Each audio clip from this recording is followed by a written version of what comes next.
Kembali lagi bersama saya Salim dan pembicara kita yang luar biasa, Bang Ad atau Bapak Adrian Rusdi. Kita dari Masjid Salman ITB, Kongres Masjid Salman ITB, sore hari ini dalam acara Kirama Inspirasi Ramadan.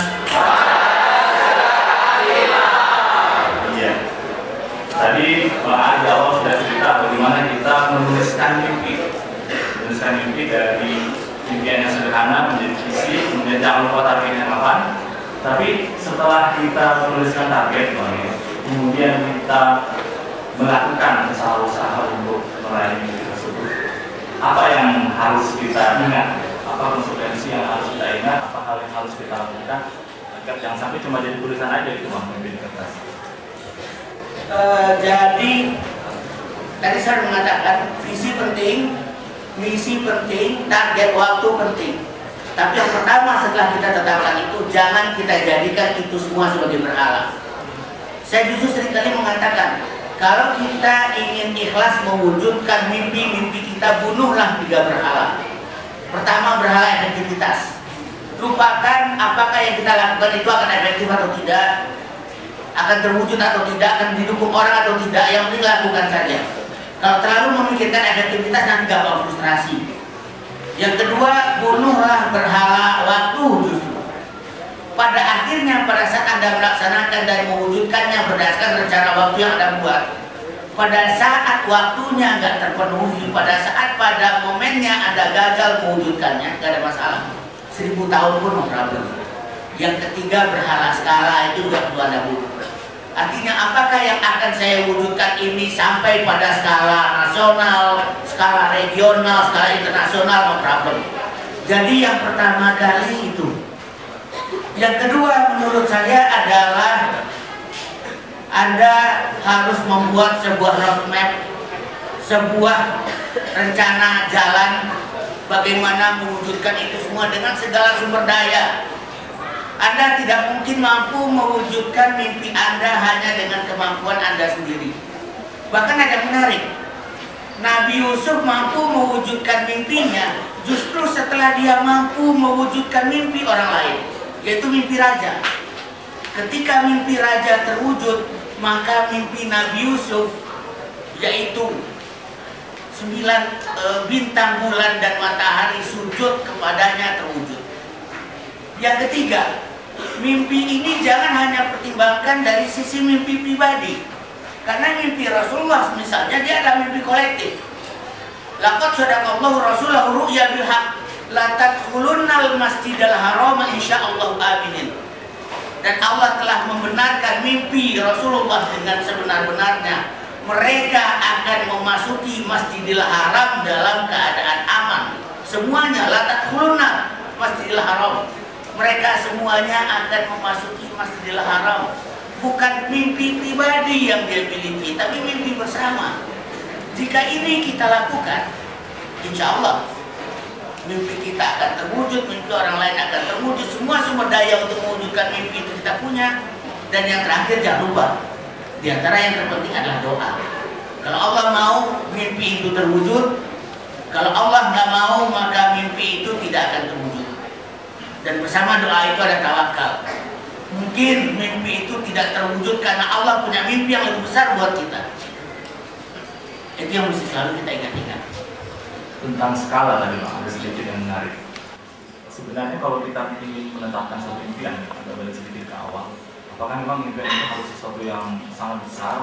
Dan seperti kan banyak nih, kita kan juga nih ya, si semangat dari semua, saya ingin mengubah Indonesia.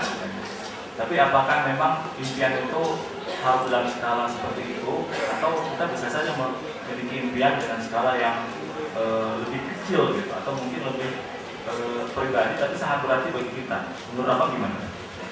Kita mesti bedakan antara mimpi sama target ya. Kalau yang namanya mimpi, ngapain kecil-kecil gitu? Yang namanya mimpi skalanya memang besar.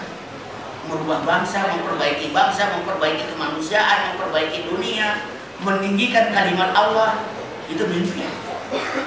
Mimpi itu gratis. Yang namanya mimpi sesuatu yang bisa keluar dari fakta dan realita. Sehingga kalau udah demikian, ngapain punya mimpi kok kecil gitu? Nah, tapi kalau target itu barangkali memang mesti realistis. Target saya adalah saya ingin lulus tepat waktu 4 tahun dengan indeks prestasi 4,0 gitu ya. Itu target. Target bisa saja sifatnya pribadi, target itu bisa saja sederhana. Karena target harus realistis, target mesti membumi. Tapi kalau mimpi, jangan. Toh mimpi itu gratis. Justru salah satu fungsi dan manfaat mimpi adalah agar Anda tidak terlalu pragmatis, agar Anda tidak terlalu realistis. Banyak saya lihat anak-anak muda sekarang terlalu pragmatis, terlalu realistis. Karena apa? Dia kurang bermimpi. Salah satu fungsi mimpi agar kita bisa keluar dari pragmatisme itu, agar kita bisa keluar dari batas-batas realitas itu, agar kita bisa out of the bound, ya.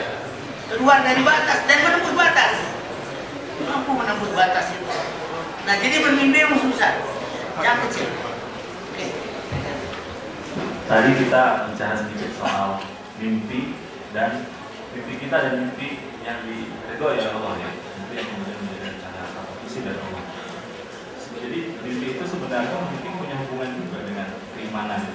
Tapi bagaimana kita kemudian menghadapi impian kita, kondisi ketika impian kita itu tidak bisa tercapai dan kita masih bingung sebenarnya kehendak Allah itu terhadap kita seperti apa? Pertama, memang mimpi terkait banget dengan keimanan.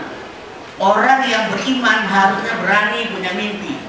Karena apa? Di antara iman kita itu iman kepada yang gaib, iman kepada sesuatu yang transendental, iman pada sesuatu yang besar, iman pada sesuatu yang di luar realitas. Jadi orang yang beriman harusnya punya keberanian dalam bermimpi. Harusnya kalau ada orang-orang yang takut bermimpi, ada orang-orang yang tidak beriman. Karena bagi dia semuanya adalah harus realistis. Itu yang pertama. Orang yang beriman harus berani bermimpi. Karena apa? Dia punya Allah. Allah yang memiliki kekuasaan tanpa batas, kesanggupan tanpa batas, ya. Yang dia maha kuasa, maha mampu, maha segalanya. Nah, gitu. Jadi iman jelas ada kaitannya dengan mimpi. Seorang beriman adalah seorang pemimpi besar. Karena dia akan bisa mi'raj ke langit dan sebagainya. Nah, pertanyaan tentang bagaimana kalau kemudian dalam perjalanan kita mewujudkan mimpi, mimpi itu tidak kunjung terwujud sesuai dengan target waktu yang kita buat. Gak ada masalah. Pertama, tidak juga harus Anda pada saat itu mengkoreksi mimpi. Karena seringkali dalam hidup ini ada sesuatu yang kita targetkan pada tahun 2020, tapi ternyata Allah mengatakan enggak, itu tahun 2028. Tapi hanya Allah yang tahu. Untuk itu jangan buru-buru mengkoreksi mimpi ketika Anda ternyata tidak ada mimpi Anda yang terwujud sesuai dengan waktunya. Ya sudah, tunggu saja, Allah punya kehendak lain di balik mimpi kita. Kalau kita punya target, Allah punya target. Kita punya rencana, Allah punya rencana. Kalau kita punya kurikulum, Allah juga punya kurikulum. Ya.